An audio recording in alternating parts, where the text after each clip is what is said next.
A crise iminente. Parte 4. Os primeiros Quagoas entre a vanguarda que atacaram a fortaleza foram as tropas de assalto compostas pelos melhores dos melhores. Mesmo partindo para a selvageria contra o odioso portão, não conseguiram rompê-lo. Mais um passo. Apenas mais um passo e poderiam atravessar aquele portão e destroçar seus inimigos mortais, os anões. Mais um passo e poderiam ser os donos de todo o rico minério. Eles ascenderiam ao primeiro lugar do ranking por suas conquistas. Como recompensa, receberiam minério suficiente para que qualquer gula seja saciada. Entretanto, essa chance foi negada e selada pelo frio portão diante deles. Os Quagoas tinham um ditado: o verme que se esconde fica maior. Um dos Quagoas estava com tanta raiva de estar tão perto, mas tão longe que ele tentou morder o portão. Naturalmente, ele não fez nada além de arranhar a superfície. Ao vê-lo, vários outros tentaram o mesmo. Mas, infelizmente, um Quagoa comum estava de mãos atadas contra isso. Mesmo que tentassem por 100 anos não conseguiriam. Mesmo se tentassem cavar a rocha para contornar o portão, logo descobriram que as paredes estavam reforçadas por treliças do mesmo metal que compunham o portão. Os Quagoas comuns se provavam impotentes nessa tarefa. As raras elites, como os Quagoas azuis ou rubros, eram mantidas na reserva como uma arma secreta e não seriam atribuídos a essas equipes de assalto. Em outras palavras, seu avanço estava contido aqui. Qualquer um ficaria frustrado ao ter sua glória negada no último momento. Todavia, eles não estavam ansiosos. Isso porque já haviam reportado isso ao comandante da vanguarda. Se o grande Yozu estivesse aqui, certamente pensaria em uma maneira que não haviam considerado. Agora só restava reunir as tropas e descansar, pois não sabiam quanto tempo levaria. Se fossem tropas comuns, poderiam ficar estressados e caírem fora, até mesmo brigariam com outro clã sem motivo. Mas todos aqui eram os melhores dos melhores. Eles descansavam quando chegava a hora de descansar, guardando sua raiva e força para a próxima batalha. Após descansarem por algum tempo, os Quagoas de repente olharam para cima, como se metronomos sincronizassem suas cabeças. Houve um baixo rangido que soou como se viesse das profundezas da terra, e os portões começaram a se abrir lentamente. As tropas de assalto dos Quagoas olharam umas para as outras. Os anões selaram os portões em pânico. Por que o abriram de novo? Querem se render? Havia muitos Quagoas que pensavam dessa maneira e mostravam os dentes sorrindo ironicamente. Uma rendição vinda em boa hora. O plano da raça Quagoa era exterminar os anões. Assim, nem mesmo dariam tempo para pronunciarem baboseiras. Eles inundariam como uma avalanche pelos portões abertos e matariam brutalmente todos que encontrassem pela frente. Depois disso, fariam um caos por toda a cidade. Uma lacuna se abriu lentamente diante dos Quagoas sedentos de sangue. Ainda era muito pequeno para passar. Um dos Quagoas sedentos pelo massacre vindouro enfiou o braço na estreita abertura. Ele arriscou suas garras afiadas, tentando matar qualquer anão que estivesse do outro lado. E então, Giaa! O Quagoa que queria ser o número 1 gritou e pulou para trás. O braço que ele enfiou na lacuna desapareceu, onde antes havia um braço agora só restava uma fonte de sangue fresco. O choque mental resultante foi como jogar água fria na chama de sua sede de sangue. Era fácil imaginar o que aconteceu. Com toda a probabilidade, alguém havia cortado o braço com algum tipo de arma, mas isso era possível. A habilidade especial dos Quagoas era que eram extremamente resistentes às armas que os anões normalmente usavam. Durante o ataque surpresa à fortaleza, alguns deles foram feridos, mas nenhum morreu. Então isso prevaleceria, contanto que eles não fossem atingidos por ataques elétricos.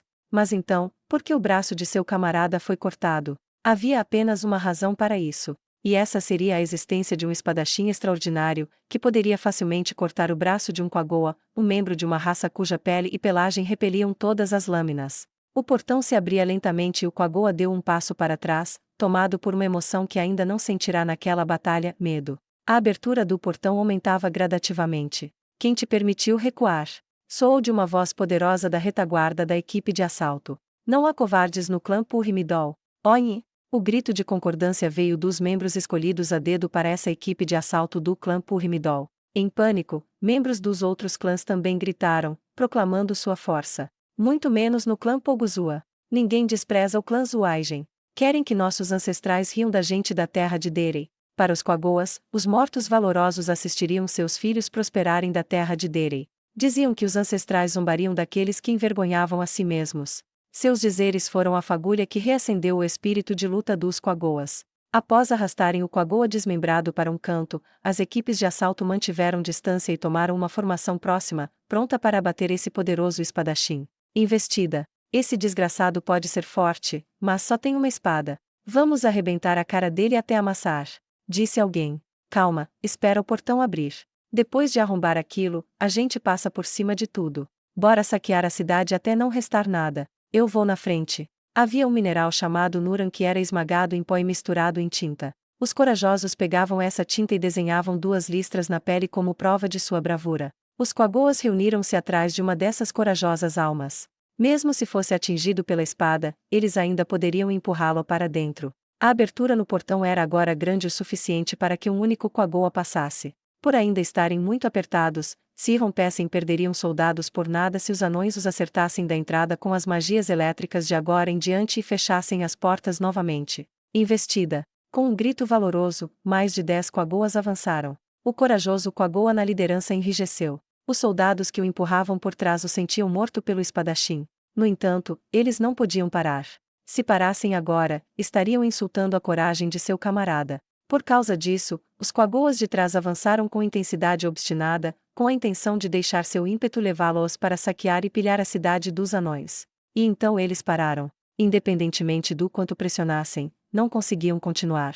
Era como se uma parede espessa e maciça estivesse bloqueando-os. Um dos Quagoas levantou a cabeça e olhou para a frente. Era natural se perguntar se os anões tinham feito uma parede. Porque, de fato, havia uma parede negra em seu campo de visão. Todos os mais próximos tiveram a mesma sensação. E então a parede começou a se mover. Gorrinhin! Foi um grito poderoso que fez o ar tremer. O que pensavam ser uma parede, na verdade era um escudo gigantesco. Os Quagoas não tinham histórico do uso de armas ou de armaduras, mas tinham visto os anões usá-las antes. No entanto, nunca tinham visto nada tão grande. Diante deles havia um escudo merecedor de tal confusão. Quando os Quagoas ficaram perplexos com esse desenvolvimento, a criatura repugnante atrás do escudo se revelou. Era uma criatura embainhada em armadura preta cheia de placas, seus olhos vermelhos brilhavam de ódio. Até um Quagoa ignorante podia entender que era maligno, violento, era a própria morte. Um som de pium soou. Naquele instante, as cabeças de 3 Quagoas voaram ao mesmo tempo. O olhem! O rugido atingiu os corpos dos Quagoas. O impacto arrepiante fez com que os Quagoas quisessem fugir com toda a força de vontade de seus corações. Dentro de suas tribos, eles se consideravam guerreiros corajosos que não temiam a morte. Entretanto, nunca haviam imaginado um ser assim em seus pesadelos mais loucos. O monstro diante deles obliterou sua coragem. Diante disso, por que não fugiram de imediato? Isso porque eles não tinham a força para fazê-lo. Seus instintos disseram-lhes que, se corressem, seriam mortos em um único golpe pelas costas. Mesmo assim, os olhos daquele ser negro lembraram os Quagoas de seu desejo de viver.